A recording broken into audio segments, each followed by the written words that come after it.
Walaupun dijelaskan sedetail apapun, mereka para pembenci tidak akan pernah percaya dan tidak akan pernah mengerti karena memang sudah terlanjur benci. Itu kata Bapak yang ada dalam video ini. Oke teman-teman, selamat sore. Terima kasih berjumpa kembali bersama Wisangeni. Semoga panjenengan dalam keadaan sehat tentunya, selalu diberkati oleh alam semesta, selalu berbahagia bersama keluarga dan orang-orang tercinta. Mari kita tonton dua cuplikan video dari bapak-bapak yang menjelaskan secara logika dan mudah kita terima. Bagaimana videonya? Mari kita simak bersama.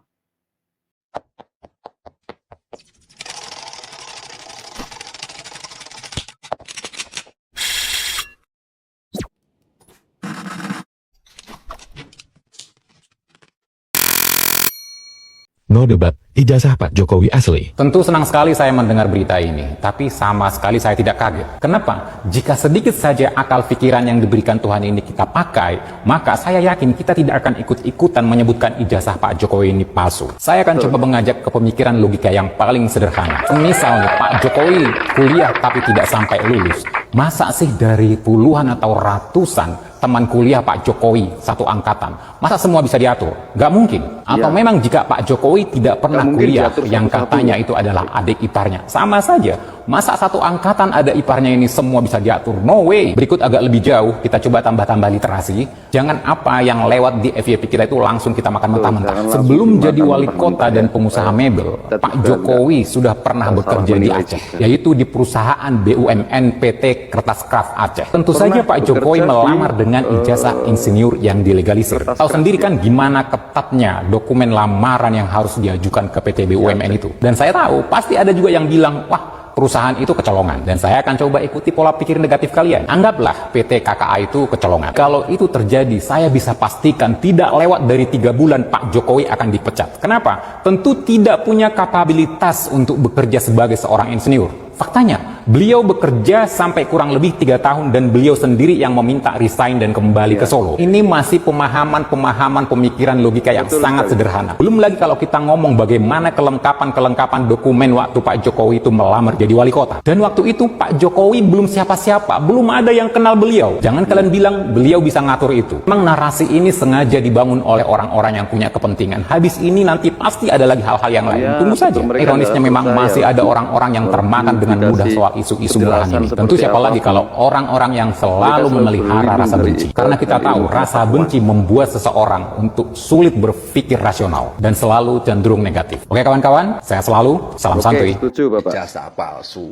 Saya itu malah kasihan sama Roy Suryo CS itu. Ya, ini video yang kedua. Namanya aja ahli. Katanya ahli gitu. Jenenge telematika. Tapi malah mendo take. Saiki duit asli iki lho diraba. Iya, uang ya. Dilihat Kita bisa perbandingkan dengan uang aja. Kalau asli dan palsu diraba di perawan sudah. Tapi harus ada tahu ya. Duitnya. Kalau nggak ada duitnya ya diraba apanya, yang diteliti juga apanya. Nah kok gak? Lah iki urung tahu delok, urung tahu nyekel, belum tahu kok lihat sudah hasilnya. menguji loh. Katanya palsu, iki gendeng poe dan jane iki. Oke, luar biasa. Oke, terima kasih. Jadi begitulah teman-teman videonya. Untuk perbandingan asli dan palsu secara saya orang awam itu juga ya begitu teman-teman. Kalau kita mengejudge itu palsu berarti kita harus punya perbandingan yang asli. Kalau saya punya yang asli berarti yang di sana adalah palsu. Kayak gitu. Ya intinya itu secara logika ya. Dasarnya memang kayak gitu. Kalau belum pernah melihat dan belum tidak punya yang asli, kenapa bisa mengatakan itu palsu? Gitu ya, itu secara nalar sih kayak gitu. Tapi karena orang yang sudah benci ya kayak gitu, belum tahu, belum pernah lihat aslinya sudah mengatakan itu palsu dan selalu berlindung dengan ilmu pengetahuan kayak gitu. Oke teman-teman, tetap cintai Indonesia dan terima kasih yang sudah menonton video ini. Jangan lupa subscribe, komen dan like ya, bagikan juga jika bermanfaat. Terima kasih, tetap luar biasa, tetap selalu berpikir positif dan salam Indonesia.